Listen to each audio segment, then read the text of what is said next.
नमस्कार आई न्यूज आप सभी का स्वागत है। इस वक्त हम बैठे मध्य जी की ऑफिस में। आप जैसे जानते हैं कि सोशल वर्कर भी थे और एक्स काउंसलर भी है रौन बस्ती के। जानेंगे इनका कुछ विषय था, आइए जानते हैं। नमस्कार। नमस्कार आइलैंड न्यूज़ के व्यूअर्स को और तमाम अंडमान निकोबार आइलैंड के लोगों को हमारी तरफ से सलाम, आदाब, नमस्कार। जी सर, जैसे आपने हमें बुलाया कि कुछ इश्यू को लेकर बताइए। देखिए, पिछले कुछ दिनों से आप लोगों ने देखा है सोशल मीडिया में वगैरह में सब में कि ये जो हमारे कब्रिस्तान है फोनिसबेक वाला, जिसमें एक पॉलिटिकल पार्टी डीएमके ने वहाँ अनऑथराइज इंक्रोचमेंट करके एक बिल्डिंग को बना रहा है, जिसमें काफ़ी सारे लोगों ने इन पर ऑब्जेक्शन किया। सबसे पहले सेक्रेटरी म्यूनिसिपल ने उस पर स्टे ऑर्डर किया चेयरमैन पर्सन के बोलने के मुताबिक। उसके बाद हमारे एक एडवोकेट साहब है शिहाबुद्दीन साहब, जो उन्होंने बहुत अच्छा Paying guest, PG, to let each room, double occupancy, with common kitchen, single person, 3,000 double, 6,000 monthly room available for rent near Ambika Residency Complex, 10 FMC Road, Prem Nagar.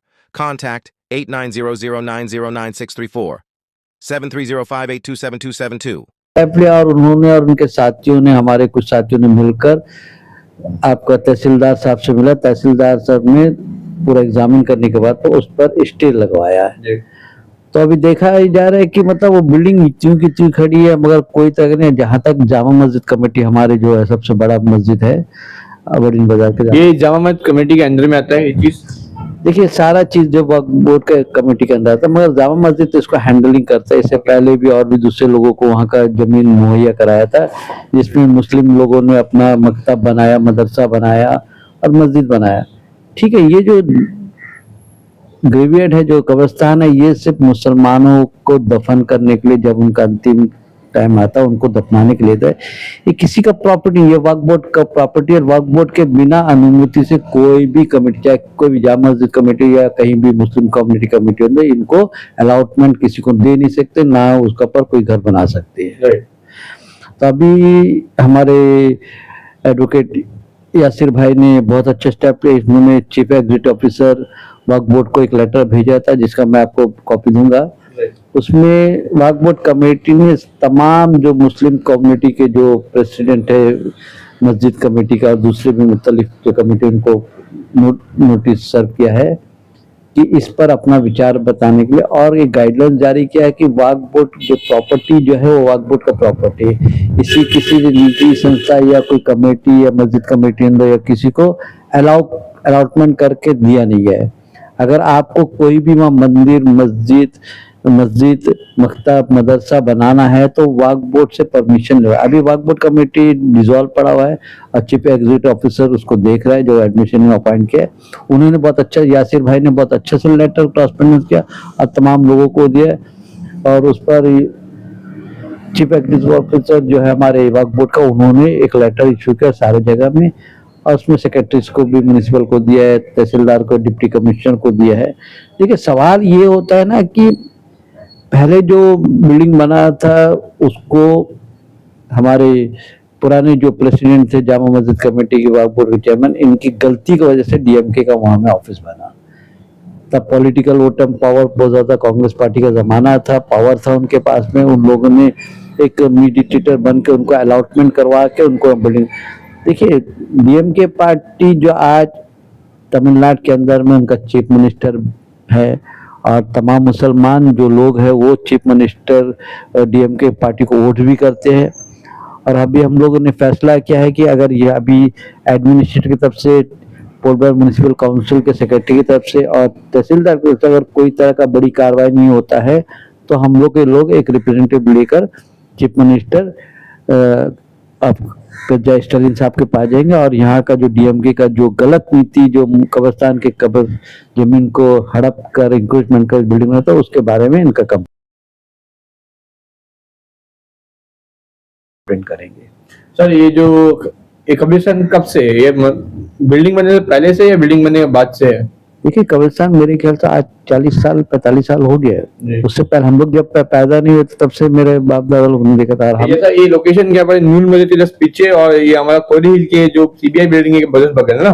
नहीं, ये नूर मस्जिद जो है उनका बैक साइड में एकदम मेन आपका municipal का ऑडिटोरियम जो है जी उनके फ्रंट साइड में एकदम सामने में। सामने हाँ, जी देखिए सबसे पहला चीज है ना कि म्युनिसिपल काउंसिल जो है एक छोटा गरीब आदमी एक बिल्डिंग बनाता है तो तब तुरंत उसको नोटिस देता है, स्टे करवाता है और वहां डेमोलिश का ऑर्डर करता है, उनको तोड़ा जाता है। इतना बड़ा बिल्डिंग जो बन रहा है एकदम आंख के सामने में, बिल्डिंग इंस्पेक्टर की गलती है, म्युनिसिपल का बिल्डिंग जो ऑफिसर उनका गलती है, जो इनका ऑफिसर्स है चाहे ई यून ए यून जे उनका गलती है, और खासकर म्युनिसिपल सेक्रेटरी मैं कहूँगा अजहरुद्दीन अजहरी कुरैशी साहब का बड़ा गलती है कि उन्होंने एक मुद्दे को उनके पास दिया, सब देखा, वो अभी तक क्यों एक्शन में नहीं आया, क्यों उस बिल्डिंग को डेमोलिश नहीं किया कर रहा है। सर एक चीज बताना चाहता हूँ कि बिल्डिंग ऑलमोस्ट ऑलमोस्ट कंप्लीट हो चुका है, जस्ट प्लास्टर हो चुका है, बिल्डिंग खड़ा कर चुके हैं, मगर अभी क्यों अब आप लोग कमेटी में अभी क्यों देखा, इससे पहले क्यों नहीं देखा, स्टार्टिंग से करते समय आप लोग के जो जितने कमेटी मेंबर्स ने क्यों नहीं रोका? देखो ये सारा चीजें जामा मस्जिद कमेटी के अंडर में आता है। जामा मस्जिद कमेटी के जो प्रेसिडेंट सेक्रेटरी है, ज्वाइंट सेक्रेटरी और तमाम जो मेंबर उनके दायरे में है। अभी जामा कमेटी का मेंबर है, मैं लाइफ मेंबर हूँ जामा मस्जिद कमेटी का। जब ये मामला जब आया था तो मैंने भी अभी सोशल मीडिया अपने उसमें बहुत सारी चीज बातों को उजागर किया है, और इस पर कार्रवाई ऐसा नहीं कि एडमिशन हो रहा है कि एडमिशन इस पर कार्रवाई कर रहा है, मगर क्या एक पॉलिटिकल पार्टी का धौंस बोलेगा या उसका मतलब घमंड बोलेगा या उसका पावर बोलेगा, उसको यूटिलाइज करे। क्या इतना बड़ा पार्टी है अंडमान में, डीएमके पार्टी के एक काउंसिलर है, वो काउंसिलर म्युनिसिपल काउंसिलर मिलते हैं, हम लोग देख लेंगे। रविचंद्र कोई साहब है हमारे डीएमके का काउंसिलर जो है, वो बोलता है हम लोग बना के दिखाएगा, चाहे कितना भी ताकत लगा दो तुम लोग करके। मैं पूरे अपने समाज कम्युनिटी की तरफ से कह रहा हूँ डीएमके के रविचंद्र साहब से कि आप होशियार हो जाओ। आपका जो बात, आप काउंसलर है, भगवान नहीं है, गॉड नहीं, ईश्वर नहीं है, आप चेयरपर्सन नहीं है, ना डिप्टी कमिश्नर है, ना चीफ मिनिस्टर है। मैं आपका कंप्लेंट चीफ मिनिस्टर स्टालिन जी को पास पहुंचाऊंगा। आप लोग का जो काली करतूत है, जो लाखों करोड़ों का जो हेर फेर करना है इस बिल्डिंग को रख के, तो उसका खिलाफ में हम लोग आवाज उठाएंगे और ये मैटर को हम लोग चीफ मिनिस्टर स्टालिन जी के दरमियान लेके जाएंगे। तो अभी तक ये कार्रवाई कहाँ तक पहुंच चुका, स्टे हुआ है नहीं हुआ, थोड़े संक्षेप में बताइए। देखिए म्युनिसिपल सेक्रेटरी की तरफ म्युनिसिपल स्टे ऑर्डर हुआ, और स्टे तो आपका जब तहसीलदार पोर्टल म्युनिसिपल काउंसिल स्टे है तब से बिल्डिंग का कार्रवाई सब बंद पड़ा हुआ है। और उस पर अभी हमारे यासिर जो साहब है, जो एडवोकेट साहब है, उसको नॉलेज है कहाँ से क्या हो रहा है, वक्फ बोर्ड कमेटी का क्या रूल्स है, जामा मस्जिद का क्या रूल्स है, और कानूनी तौर पे हम लोग ने इनका बहुत अच्छा, यासिर भाई ने बहुत अच्छा काम किया है और कर भी है। और तमाम जो मुस्लिम कम्युनिटी के जो तमाम लोग हैं, इन लोग भी जुड़े हुए हैं, उन लोग अभी नजर रखे हुए हैं। अगला स्टेप जो हमारे यासिर भाई शायद हाई कोर्ट में केस फाइल करेंगे इस मैटर में। इससे पहले भी कुछ मैटर हुआ था, हमारे जो खालिद भाई जो है एमपी इलेक्शन लड़ा था, उन्होंने भी जामा मस्जिद कमेटी के ऊपर में एक कुछ मामला डाला था हाई कोर्ट के अंदर में, उस पर भी कुछ कार्रवाई हुआ। 12 जो मेंबर थे उनके ऊपर में कुछ एफआईआर होने की बात कही गई थी। अभी तो उनका नॉलेज हम लोग नहीं, फिर भी खालिद भाई बोलता है कि मैंने करवाया था, उस पर आगे कार्रवाई, ताकि खालिद भाई भी एक कमजोर इंसान है क्योंकि उनका सपोर्ट उस टाइम नहीं मिला था। मगर आज मुसलमान कम्युनिटी इस पर नजर रखे, और खासकर ये पूरी के पूरी गलती जामा मस्जिद कमेटी का है। और जो शोर है, अभी भी मैंने देखा है कि मतलब कोई तरह का इन लोग ने कोई लेटरबाजी नहीं किया, कोई तरह का मतलब प्रेस नहीं किया, कोई ये सामने आके इजहार नहीं किया कि ये गलत है या सही है। गलत को गलत बोलना चाहिए। देखो हमारे जो मुसलमान कम्युनिटीज के जो लोग हैं उनको मालूम है, सब अल्लाह से डरते हैं, सब नमाजी लोग हैं, और उन लोग को मालूम है कि गलत करने से, जब जामा मस्जिद पिछले 10 साल से, मैं आपको बता रहा हूँ, पिछले 10 साल से कमेटी बैठा हुआ है। ये इलेक्शन भी मतलब गलत तरीके से इलेक्शन करा के अपने कमेटी कब्जा करके बैठा। 10 साल से एक भी जनरल बॉडी भी लोग नहीं किया, और 10 साल से कोई ऑडिट रिपोर्ट भी हमारे जो मुस्लिम कम्युनिटी के जो मेंबर्स जो है जामा मस्जिद उनको पेश नहीं किया। तो सारा का सारा गलती जामा मस्जिद कमेटी के जो लोग हैं उन लोग है। और सुना भी है हमारे कोई काउंसलर साहब भी इसमें इन्वॉल्वमेंट है, उन लोग भी है।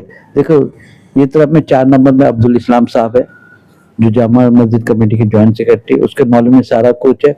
वो तरफ में हमारे रमजान अली साहब है जो पिछले 20 साल से वो इलेक्शन लड़ रहा है और जीत भी रहा है, और उसको लोगों ने मदद किया।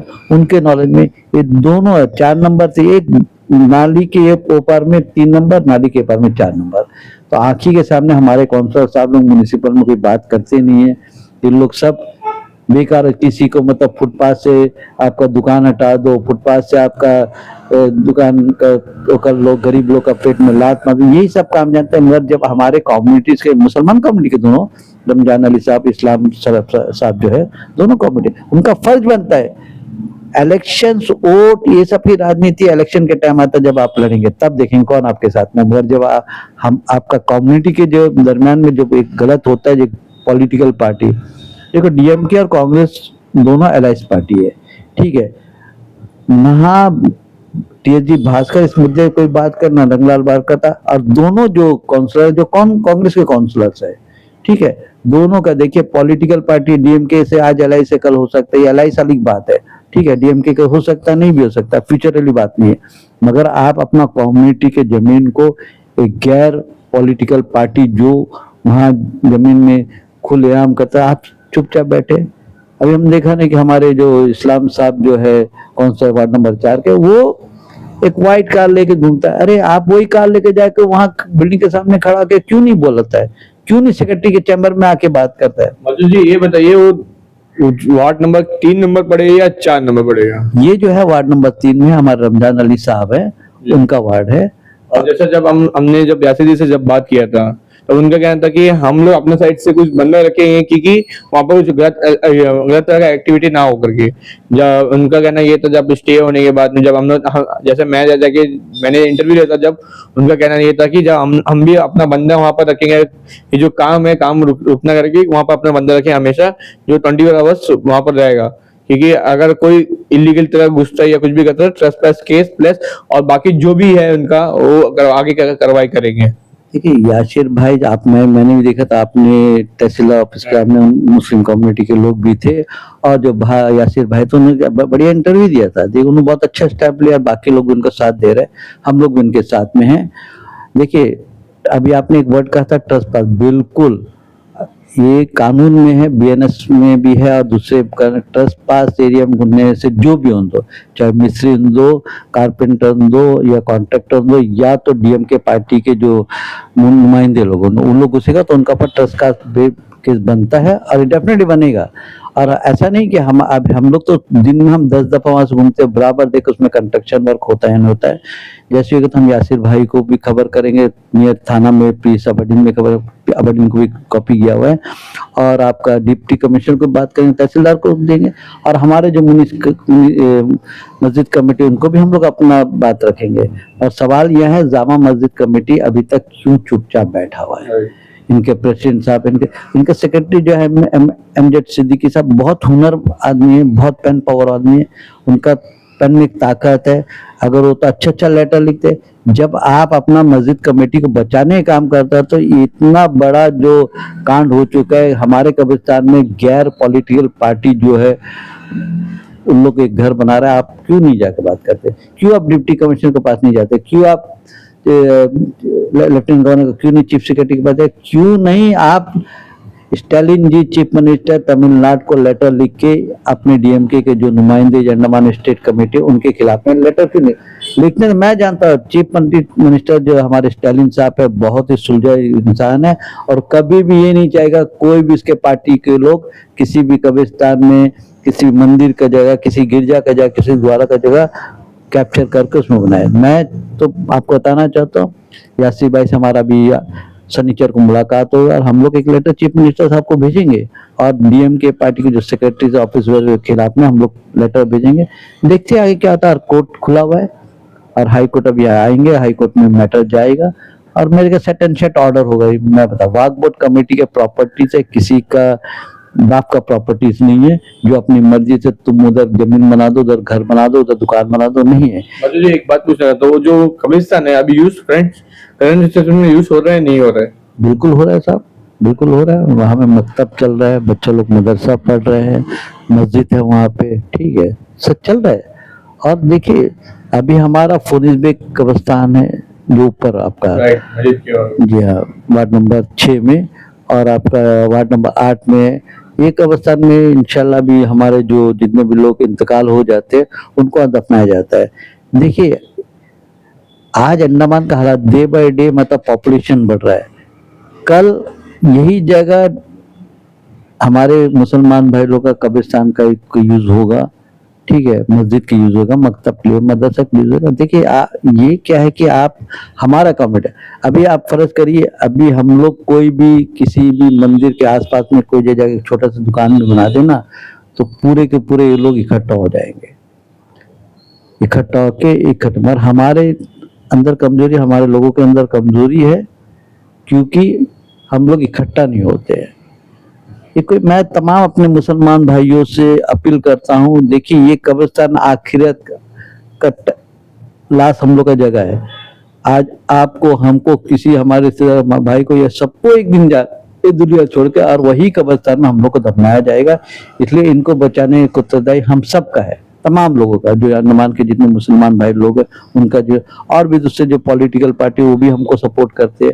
वो लोग खुल के तो नहीं बोलते, मगर क्या है कि बोलते हैं कि गलत हुआ, गलत हुआ।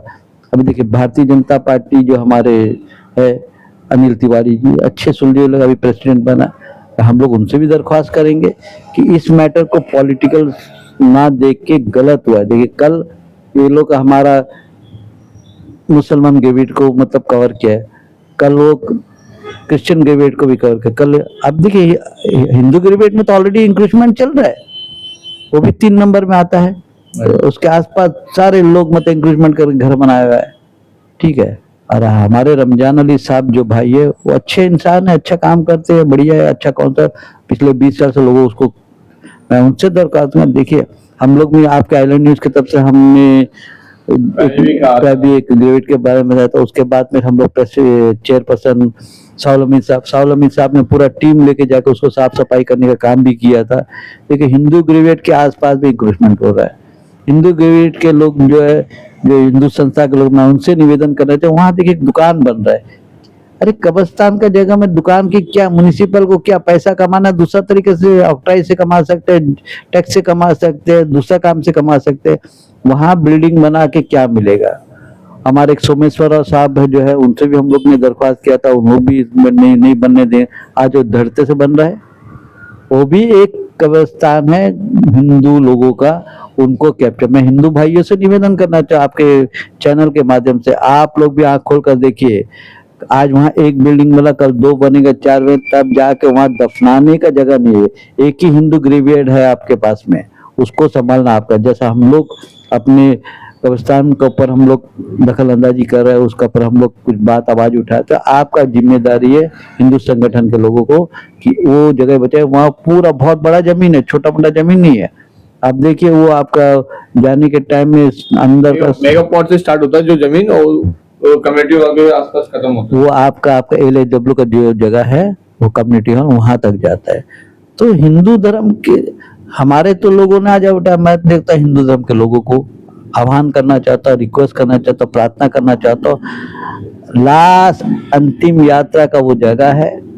हम कल अपने कब्रिस्तान में जाएंगे, आप लोग का अपने कब्रिस्तान में जाएंगे, तो इसलिए आप लोग से विनती करना चाहता है, कोई भी पॉलिटिकल पार्टी हो, चाहे म्युनिसिपल काउंसिल हो, तहसीलदार हो, पोर्ट RI हो, पटवारी, देखो चौधरी RI पटवारी का चौधरी का जिम्मेदारी है कि वो एरिया में कौन सा इंक्रीजमेंट क्या होता है, उनका जिम्मेदारी। पटवारी का काम है रिपोर्ट, RI का काम है तहसीलदार का एक अपना जो एग्जीक्यूटिव पावर, वो अपना पावर यूटिलाइज करता है। मैं वर्गीस साहब का धन्यवाद करना चाहता, थॉमस वर्गीस साहब का धन्यवाद करना चाहता हूँ। तुरंत मतलब एक ही दिन के अंदर स्टेक देके उस मामलों को ऊपर अपना संज्ञान लिया। मतलब जैसे हमने वार्ड नंबर 3 में जो कब्रिस्तान, हिंदू कब्रिस्तान की जब बात कर रहे हैं, जब हमने 2 बार रिपोर्ट किया था, उसके बाद में इनका कहना था कि यहाँ फंड नहीं आता है, कब्रिस्तान नहीं बनता है, फंड नहीं आता, क्योंकि लोग जो रास्ता में चलते हैं वो रास्ता में सब को गाड़ देते हैं, जो जगह नहीं है वो जगह गाड़ते हैं। एक्चुअली हिंदू कब्रिस्तान जो कब्रिस्तान बहुत बड़ा कब्रिस्तान है, और पीछे बैक साइड में हमको ये भी सुनने मिला था कि वहाँ पे बहुत सारा इलीगल एंकरेजमेंट वगैरह के, क्यों इस पर एक्शन नहीं लेते। म्युनिसिपल काउंसिल के इतने पास हो गए, लगभग 2 किलोमीटर भी नहीं है, म्युनिसिपल काउंसिल 2 किलोमीटर नहीं है, तो क्यों संज्ञान में नहीं लेते हैं, क्यों इस पर एक्शन नहीं लेते हैं। जो वार्ड काउंसिलर जी है हमारा रहमान जी है, उन्होंने भी कभी एक चीज नहीं किया कि जब हम न्यूज डालते हैं या कुछ भी करते हैं तो सफाई क्यों कराते हैं, उस पर एक्शन क्यों नहीं लेते। तो सफाई करा के अच्छा से प्रॉपर वे, यहाँ लाइट नहीं है, वहाँ पर बाथरूम नहीं है, किसी अगर बाथरूम जाने रहेगा, इनके सपोज बाथरूम जाने रहेगा, बाथरूम नहीं है, लाइट नहीं है, वहां पर जिसका पैर हो धो के जाना है, पानी का सुविधा नहीं है। ऐसा क्यों है आखिरकार अंडमान में, ऐसा क्यों? तब तक लोग रोड में उतरे तभी ये सब सॉल्व हो गया क्या? देखिए आपने सही बात कहा है। बात यह है कि देखिए अभी स्मार्ट सिटी के अंदर में कम से कम करोड़ रुपया आया है। आज उधर जो बिल्डिंग बन रहा है वो स्मार्ट सिटी के नाम से बन रहा है। मतलब शॉप रख के क्या करेंगे? जब तक वो कब्रिस्तान ही नहीं बचे तो शॉप का क्या करेंगे हम? जब उनसे बात होता है वो लोग बोलता है वो मतलब कब्रिस्तान का डेवलपमेंट। देखिए 4 से 500 करोड़ रुपया स्मार्ट सिटी के नाम से है।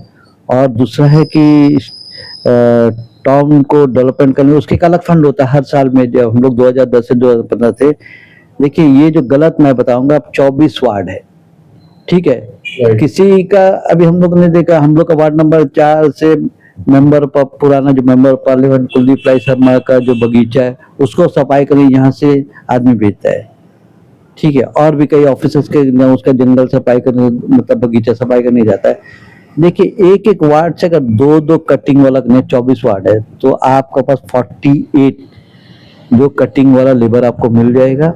और एक दिन के अंदर में अगर सब मिलके स्टार्ट करेंगे तो पूरा का पूरा झाड़ी उड़ी कट करेगा। उसके बाद में आप स्वच्छ भारत अभियान करते हैं। हम लोग जब भी देखते हैं सोशल मीडिया के अंदर में बहुत सारा एनजीओ से बहुत सारा पार्टी स्वच्छ भारत, तो स्वच्छ भारत अभियान सबसे अच्छा स्वच्छ भारत अभियान तो आपका हिंदू ग्रेविएट में आप लोग कर सकते हैं। आप लोग सोशल मीडिया में वाहवाही करते, 4 कचरा वहां से जमा करते करते फोटो खिंचाते, सबसे बड़ा काम ये करिए। मैं खासकर भारतीय जनता पार्टी के जो नुमाइंदे की जितने भी काउंसिल उनसे रिक्वेस्ट कर, जो आज काउंसिल चला रहे हैं उनसे निवेदन करना चाहता, अपने अपने वार्ड से 2-3 लेबर को निकालिए और उनका हाथ में तलवार पकड़वाइए कटिंग करने के लिए। झाड़ी झाड़ जानकार एक दिन के अंदर सफाई हो जाएगा। आपके नियत साफ हो तो। अगर आपका नियत साफ नहीं है, आप लोग कमीशन बेस में वहां में कौन सा मतलब आपका दुकान से ट्रांसफर करने का पैसा बोलते उसमें आप लोग जोर दे रहे हैं, कौन सा दुकान को ट्रांसफर नाम में ये करना उसमें करें। आपका स्मार्ट सिटी में कितना बड़ा बड़ा प्रोजेक्ट चालू है, एसडब्ल्यू में कितना बड़ा बड़ा प्रोजेक्ट चलता है उसमें आप लोग ध्यान देते। ठीक है, जरूरी है, राजनीतिक पार्टी के लोग हैं, इलेक्शन में अपने आए हैं, इलेक्शन में लाखों रुपए खर्चा करते हैं, उनका अपना कुछ सुविधा भी होना चाहिए। और आपको सबसे पहला चाहिए आपका नियत साफ है।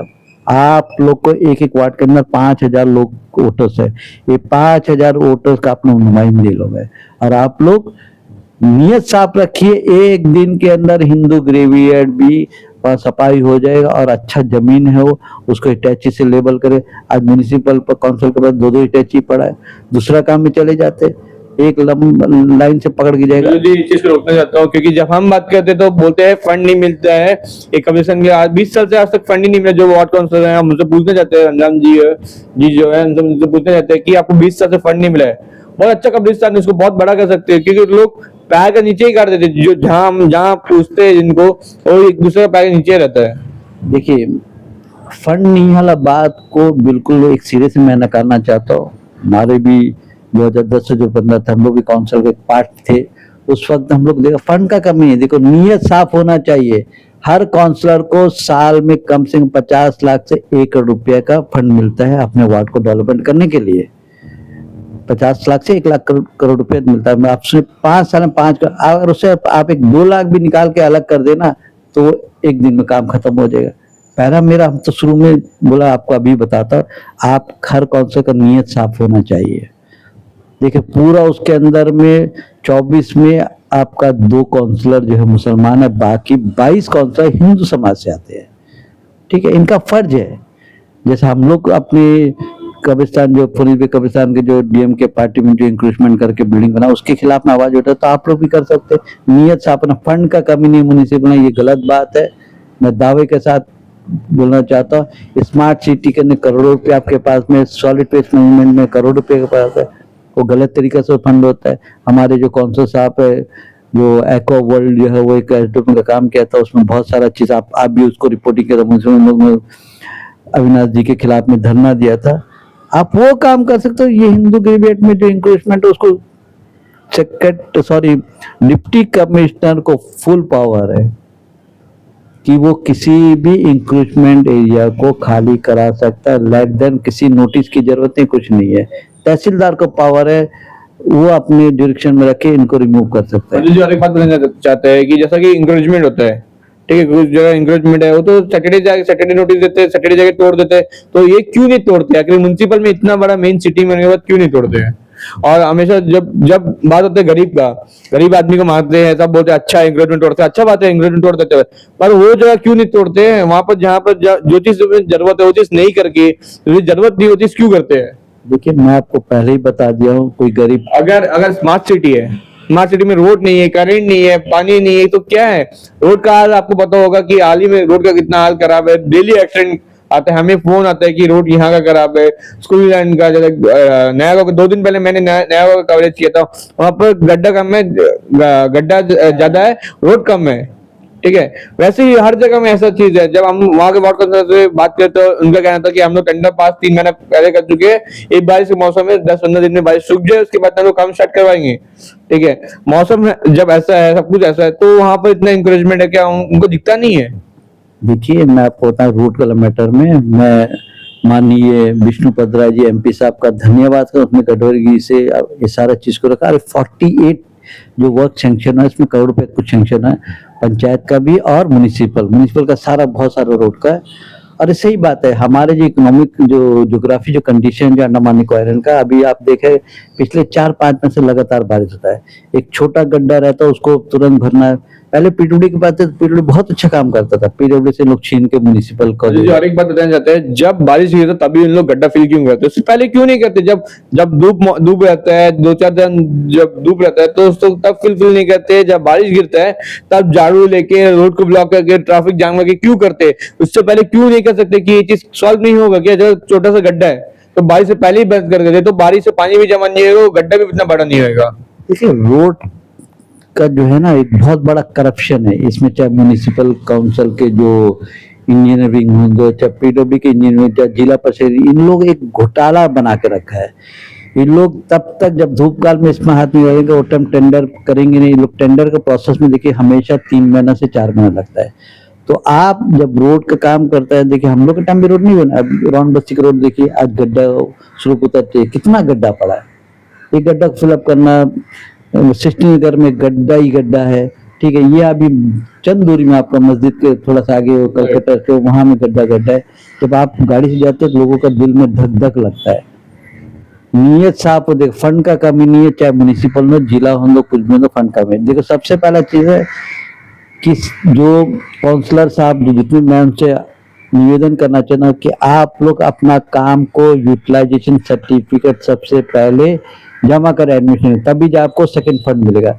जब तक यूसी आप जमा नहीं करेंगे, आपको ये इंजीनियरिंग जानता है काउंसलर, जो पुराने काउंसलर जानते हैं, जो काउंसलर चला के वो फटाफट अपना काम को स्टार्ट करके खत्म करे कगार में उसको यूसी कर देता है, यूसी करने के बाद उनका फंड मिलता है। तो सारा वार्ड के जो काउंसलर साहब है, साहिबा लोग हैं, उनसे निवेदन करें यूटिलाइजेशन सर्टिफिकेट जो फंड का एडमिशन कमी नहीं। और हमारे देश के प्रधानमंत्री माननीय नरेंद्र मोदी जी बहुत सारा फंड अंडमान निकोबार को भेज रहे हैं, ऐसा नहीं है। बट ये मैं आपको बताया ना 48 जो रोड का सेंक्शन अंडमान निकोबार के पंचायत के अंदर, जिला के अंदर, म्युनिसिपल के अंदर में। और मेरे ख्याल से जो रोड का अभी जो हालात है, हम और आप जो बोलना बेईमानी है, क्योंकि हालात ऐसा, जब तक बारिश रुकेगा नहीं। देखिए जनवरी से लेके मई तक अगर जो इंजीनियर विंग है, चाहे पीडब्ल्यूडी का दो, म्युनिसिपल का दो, चाहे जिला का दो, अगर ये इंजीनियर है जो काम आता उठा के टेंडर, देखिए आज म्युनिसिपल में पहले रोड म्युनिसिपल खुद बनाता था, उनके पास अपना लेबर था, अपना सब कुछ वर्क सेक्शन था, सब करते थे। हम लोग ने देखा, हम लोग के टाइम में हुआ है, कर सकते हैं। मगर क्या है, हमारे जो जितने भी अभी काउंसिल साहब लोग जो है, काउंसिल साहब लोग है, इनके जो हस्बैंड लोग है, इन लोग का दिमाग क्या है कि जो भी काम आया था उसको टेंडर में दे दिया जाए, ठीक है। टेंडर में देने से आपको मालूम है जग जाहिर है तो उनको कमीशन मिल जाता है, या जो कॉन्ट्रैक्टर हो जब वो कमीशन देता है तो याद रखिए तो काम तो जो क्वालिटी वो खराब हो जाएगा। एक तुकपाली साहब, हमारा वार्ड नंबर 4 के अंदर बहुत सारा काम है।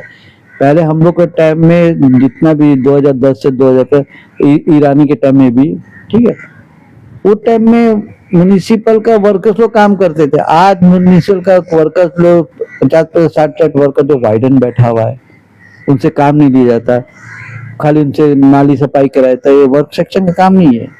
तो मैं बोलना चाहता हूँ, देखिए आपका नीयत साफ होना बहुत जरूरी है, जितने काउंसिल साहब लोग हैं, और खासकर चेयरमैन साहब जो हमारे शाहुल हमीद साहब है, अच्छे और अच्छा स्टाफ पे अच्छा काम करने की कोशिश करते हैं, मगर कुछ काउंसलर जो प्रीवियस जो चेयरपर्सन जो वो लोग उसका पाँव खींचते हैं।